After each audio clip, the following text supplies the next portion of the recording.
మీరెవరో నాకు తెలియదు, మీరెవరో నాకు తెలియదు అంటారంట. అయ్యా నేను బాప్తీసం తీసుకున్నావు అన్నయ్యా, నువ్వెవరో నాకు తెలియదు.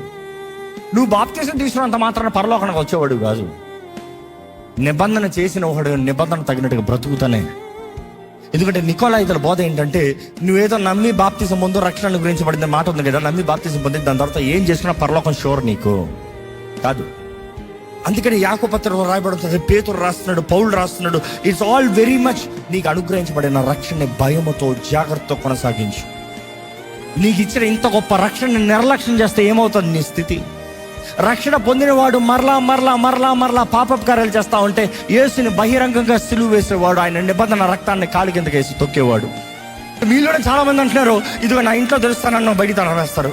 క్రైస్తవుడే రోషము లేని క్రైస్తవులు కావాల్సినంత మంది కనబడుతున్నారు, క్రీస్తు నామానికి అవమానించేవారు. ఎందుకంటే బాధకరమైన విషయం, అధిక శాతము క్రైస్తవులకి తీర్పు ఉందన్న మాట తెలియట్లే. పరిశుద్ధ ఇందుకొరకు మీరు దేవుని నమ్ముకున్నారు.